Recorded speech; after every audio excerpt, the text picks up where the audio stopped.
Halo teman-teman, apa kabar kalian? Selamat datang kembali di Mr. Katana. Seperti biasa, sebelum kita lanjut, perlu kalian ketahui, video ini mengandung full spoiler. Kali ini saya akan merangkum sebuah film inspiratif yang diangkat dari sebuah novel klasik karya Viola Ardon berjudul The Children's Train, atau lebih tepatnya dikenal dengan judul Amerigo Speranza. Kisah diawali menjelang akhir Perang Dunia Kedua, tempatnya di Napoli, bagian selatan, tahun 1944. Hiduplah sebuah keluarga kecil terdiri dari seorang ibu bernama Antonietta dan seorang anak yang bernama Amerigo Speranza.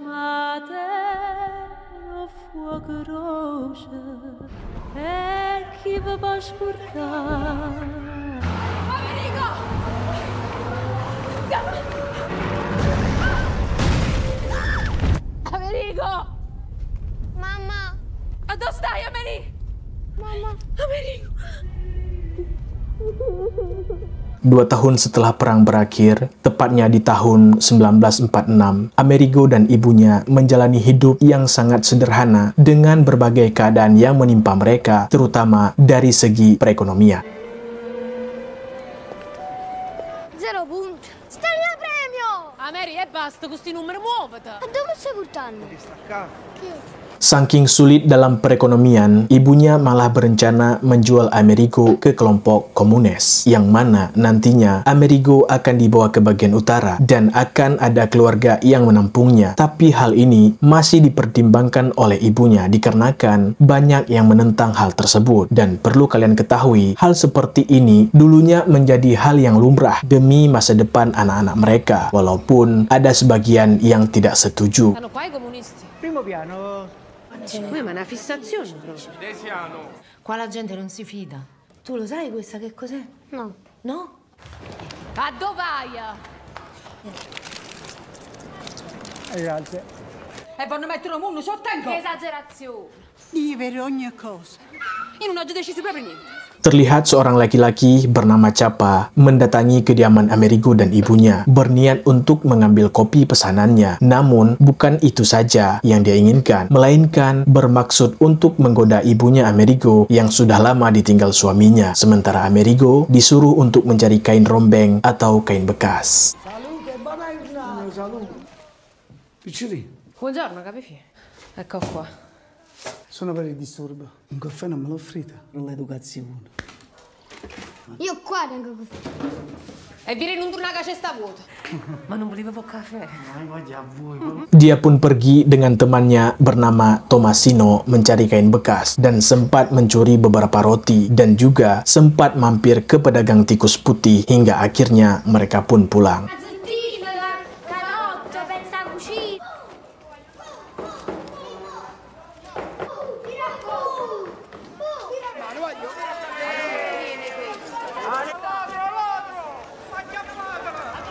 Era una ermellina e mi è diventata la diva del Eccolo. Saat waktunya tidur, Amerigo selalu manja dengan sang ibu dan meminta sang ibu untuk menggosok kakinya agar menjadi hangat hingga dia tertidur pulas.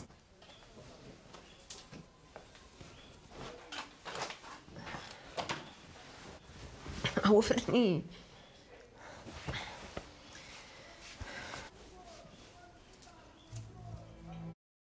Pada suatu hari, Amerigo dan Tomasino mempunyai ide dengan menangkap tikus liar dan mengecatnya menjadi putih dengan cat yang diambil dari temannya yang lain, yaitu Marucia. Kemudian menjualnya ke penduduk lokal, namun hal ini gagal karena hujan turun dan catnya luntur yang membuat mereka ketahuan. Untungnya, Capa menolong mereka.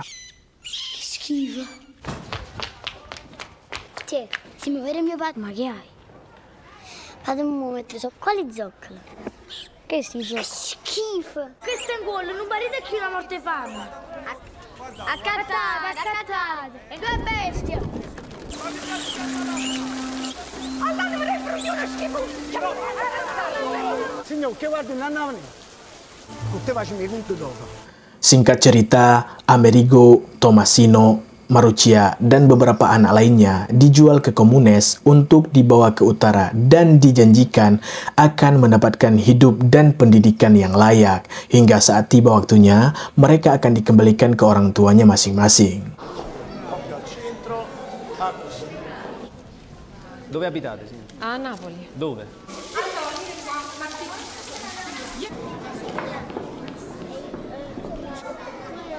Saat proses pemberangkatan, ada beberapa warga yang berontak dan berorasi bahwa nantinya mereka akan dijadikan budak dan sebagainya. Dan ini sempat ricu. Namun, salah seorang warga dan satu pengurus meyakinkan kembali mereka bahwa ini tidak seperti yang mereka pikirkan. Dan akhirnya, para orang tua pun luluh dan membiarkan anak-anak mereka pergi.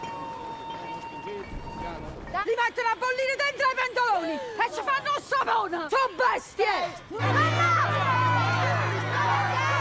Amerigo! Pensate al loro futuro! Ho preso una mitraglietta e ho sparato! Andiamo. Dove si? Mariucci! Amerigo!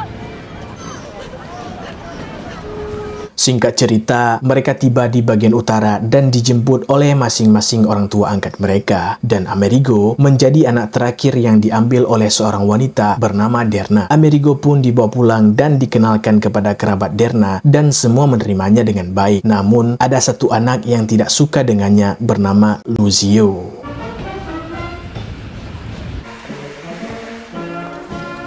Tommasi, se diciamo che siamo fratelli. La sta partorendo proprio adesso, non so nemmeno la stanza. Speranza, Americo. Lo so anche fa freddo, vi mando senza paltò. Te forse volevi stare in una famiglia? Su, coraggio, dite come vi chiamate pure voi. Ah, e da oggi... Cosa fai? Timido? Oh, dai. Quel, l'è mio, non è mica tuo! Ci ho detto. Di chi ne ha? Bisogno! Suatu ketika, Amerigo memakan sepotong daging kering milik keluarga Luzio, yang mana dia tidak pernah memakannya sebelumnya, dan dia dipergoki oleh Luzio dengan menyebutnya sebagai pencuri. Pencuri? Dove?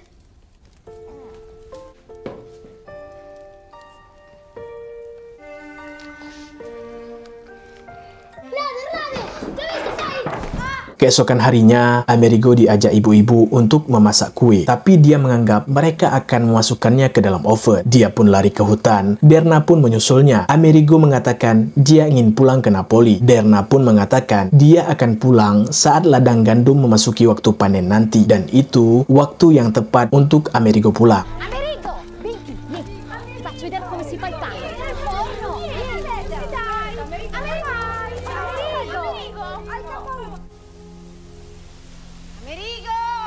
Del forno.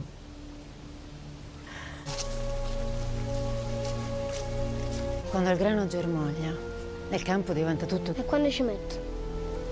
Poco, vedrai. Di sekolahnya, Amerigo dibully oleh temannya karena dia bau amis. Untunglah Luzio membantunya, dan sesampainya di rumah, dia pun mandi. Dan setelah mandi, dia mendapatkan perlakuan yang sangat baik dan sebuah pelukan hangat dari Derna, yang mana hal ini sangat berbeda dengan perlakuan sang ibu kepada dirinya. Allora sentite anche voi sta puzza di pesce?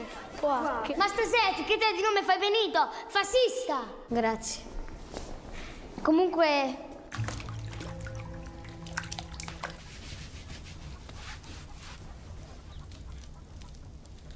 Keesokan harinya, Amerigo diajarkan bermain biola oleh ayahnya Luzio, dan dia sangat bersemangat mengikuti latihan tersebut, sehingga hal ini membuat Luzio tampak sedikit cemburu. Sentito che la corda dell'A non è intonata? È bella musica. Bravo, appoggia bene il mento. Beberapa hari kemudian, mereka kedatangan siswi baru. Dia bernama Rosanna Palma. Dia juga berasal dari Napoli, dan Rosanna ini tipe anak yang sangat pendiam dan susah dibujuk. Ecco Rosanna Palma. Rosanna, per favore, sediti al posto dei Cantarelli. Dan è brava a fare il sindacato, ma sa pure cucinare. Rossana, siediti. Io della vostra carità non ho bisogno, io non la voglio. Hari demi hari dilalui oleh Amerigo hingga akhirnya tiba di hari ulang tahunnya. Dia mendapatkan hadiah dari ayahnya Luzio berupa sebuah biola dan Amerigo menerimanya dengan sangat senang. Namun Luzio masih saja iri dengan apa yang dirasakan oleh Rigo dan juga Amerigo mendapatkan kiriman surat dari ibunya. Dia pun lari ke hutan untuk membaca surat tersebut. Tanti auguri Amerigo, viva 100 di questi giorni, viva Fio! Che ci faccia notte. Fio! Ma è per me questo, è per me. Allora, è arrivata questa da Napoli.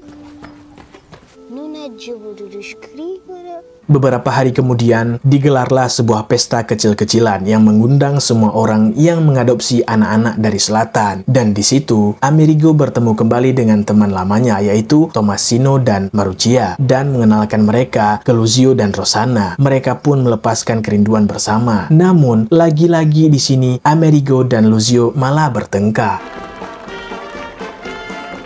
Guarda tuo fratello, Luzio, la prendo! Tommasi, da quanto tempo? Sì. Oh, ma l'hai vista Maruccia? Maruccia? Addosso? Maru? Sì, proprio tu. Amerigo. Luzio, Rossana, questi sono i miei amici di giù. Pada suatu hari, Rossana dikabarkan menghilang entah kemana, dan para penduduk mencarinya namun tidak ketemu. Sehingga Luzio buka suara ke Amerigo bahwa dia telah membiarkan Rossana pergi melalui jalan rel kereta api, yang mana jalan tersebut adalah bekas perbatasan perang dulunya. Dan Amerigo dan Luzio pun mencari Rossana hingga ketemu. Luzio, dove è Rossana? Che succede?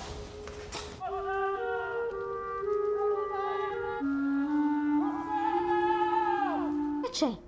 Scendi! C'è? Rossana è morta, è colpa mia, è morta! Che stai dicendo? Voleva andare via.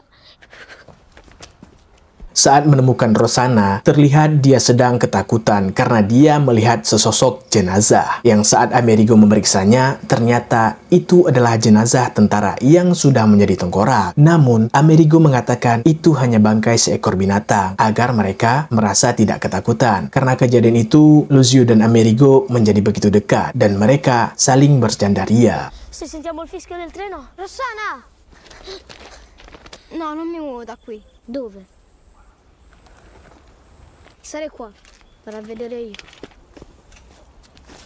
È solo un animale morto! Non guardate, mi raccomando. Non guardate.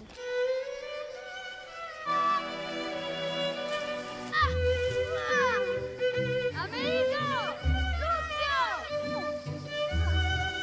Beberapa hari setelahnya, Amerigo bersama teman-temannya bersiap pulang menuju kampung halamannya dan meninggalkan Derna beserta kerabatnya. Dan hal ini membuat Derna sedih. Amerigo! Sì. Ciao Stella. Sarebbe ripartito. Lo sapevo sì. Sesampainya di rumah, Amerigo menunjukkan apa yang Derna dan kerabatnya berikan untuk dirinya. Namun sang ibu merasa itu tidak pantas dan menyuruh Amerigo bekerja seperti biasa. No. Ti piglia bottega quis. No. Ameri. No! Mo non ti serve. Vieni con me a tagliare cipolla.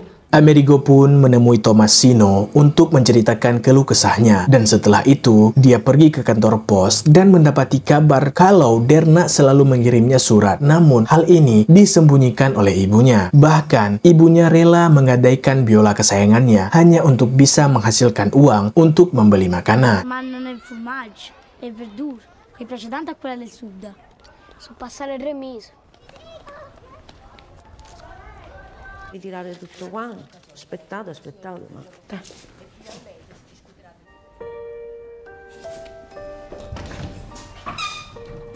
Addosso, virinimi.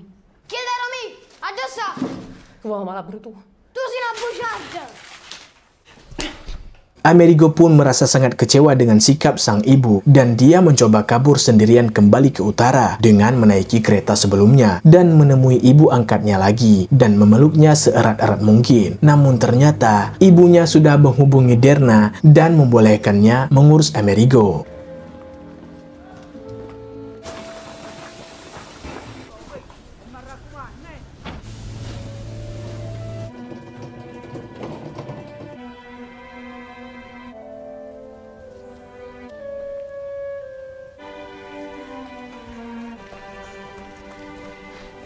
o se no te n'aveva tornare subito. Dan yang paling menyedihkan adalah saat Amerigo sudah dewasa dan menjadi pemain biola yang hebat, Amerigo mendapati kabar bahwa ibunya telah tiada dan dia bergegas pulang ke rumah. Dan ternyata sebelum ibunya meninggal, ibunya sudah menebus biola Amerigo yang dulunya digadaikan oleh si ibu. Hal ini membuat Amerigo sangat merasa bersalah kepada ibunya.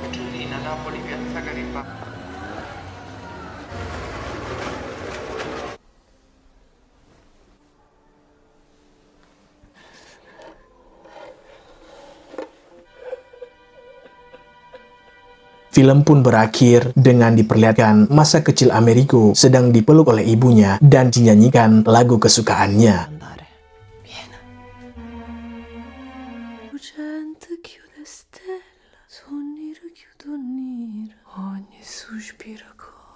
Pesan dari film ini adalah, seburuk-buruknya ibumu, dia tetaplah ibumu dan takkan ada yang bisa menggantikannya sampai kapanpun. Sampai berjumpa di video selanjutnya. Salam Katana.